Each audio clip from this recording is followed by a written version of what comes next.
Hi everyone, my name is Joe, but you can call me 13, and I'm making this video for my beloved soulmate, lover, and best friend who just passed away a little over 6 months ago in July of 2022, and every other chronic disease sufferer on the planet. Every day, thousands of people are continuing their suffering, continuing to go through their daily struggles and all that with absolutely no hope of relief or help because doctors choose to ignore them or gaslight them over diseases that either the doctor doesn't understand or people have been taught in society that these diseases aren't as bad as they say, as people say. As you can see from me, I have my own neurological diseases, but we're going to get on to that later. We're going to start with Lisa's story. The beginning of 2017, Lisa had a catastrophic spinal fusion hardware failure in her back. Both anchoring screws in her hips broke, and her pelvis broke. Both rods broke at the pelvic line, and one of the rods broke in two other places. Her doctor, her primary care doctor, in their infinite wisdom, chose to let Lisa sit with this broken hardware in her back for a total of 18 months.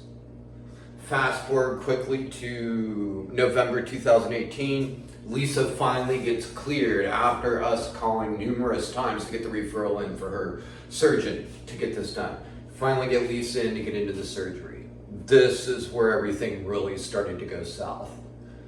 The night we went, December 6th, 2019, or 18, Lisa went in for the spinal fusion hardware.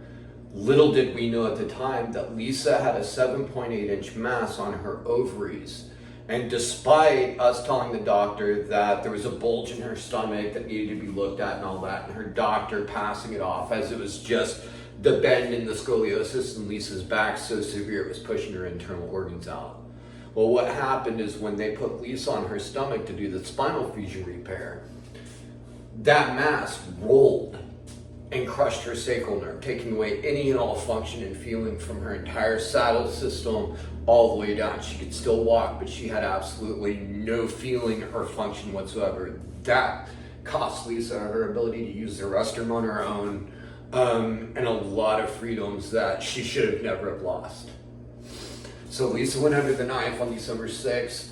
They couldn't figure out why she wasn't able to urinate when they got her out. So finally, 3 days after, they put her back under, at the same time that they did the spinal repair, they discovered a duratear leak that had been ongoing for God knows how long. And this was something else that we had talked with her doctor about. And once again, it was passed off as being a lot less severe than what it actually was.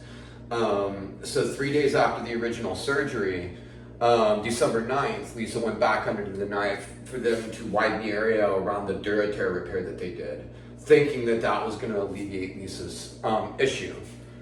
3 days after that, with Lisa still not able to use the restroom on her own, is when the doctors finally discovered this volleyball-sized mass on her ovaries, which prompted a third major surgery in a period of a week.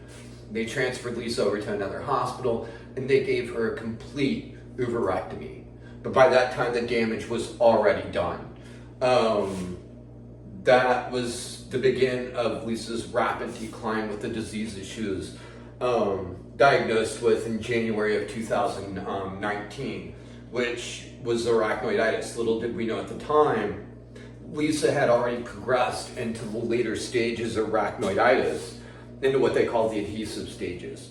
So basically what that is you get this meningitis type flaring in your spinal column, which is painful enough as it is, and life-threatening enough as it is.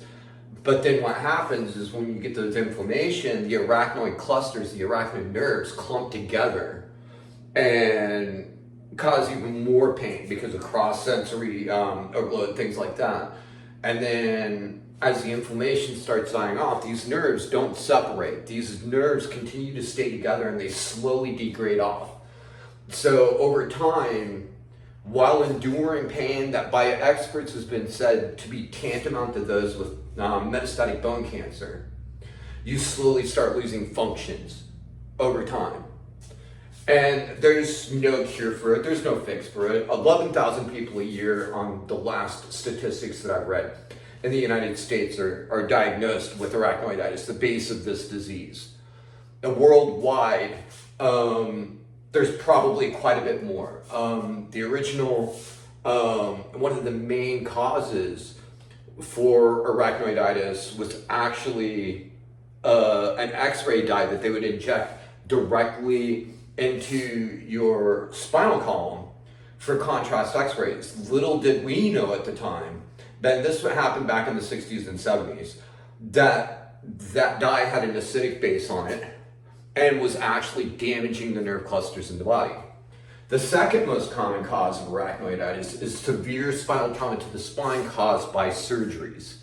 Now, Lisa had gone through all of these things and like that. Now, this is a disease that, under most circumstances, under the perfect ideal circumstances, would not be considered terminal, but it is. There's no other nicer way to say that, because not only does arachnoiditis and adhesive arachnoiditis affect your nervous system in your body, it also attacks your autoimmune system. So sufferers from arachnoiditis and adhesive arachnoiditis are much more prone to bloodborne infections like sepsis from bladder infections, procedures done wrong or gone wrong, not properly, and things like that. So a period from January 2019 until June 23rd, 2022, my wife went from being this big, bright light in life to being someone who couldn't even get out of bed.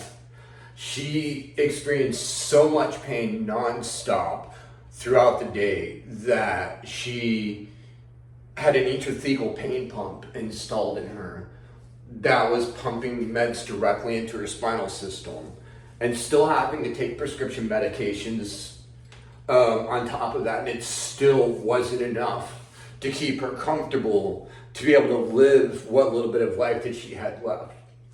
I lost Lisa July 23rd, 2022 to an unknown viral infection of her lungs that she probably never would have gotten or died from if she had not had one, arachnoiditis, adhesive arachnoiditis, or had been treated properly in the first place. All of these problems of gaslighting and the doctors not listening to us started long before we found out that Lisa had her disease. It started right from the moment that I started being best friends with Lisa, and I was going to her doctor's appointments and stuff like that with her. Every appointment, the doctor would brush things off that to anyone in our heads we would think would be severe, and come to find out they actually were. But she was ignored and gaslighted by her primary care doctor, and then after she was diagnosed with her disease, there's not many people that specialize in it.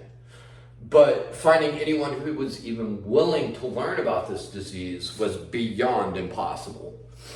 There were one, maybe two doctors that expressed some concern and some genuine help, want to help, but that went away really quick.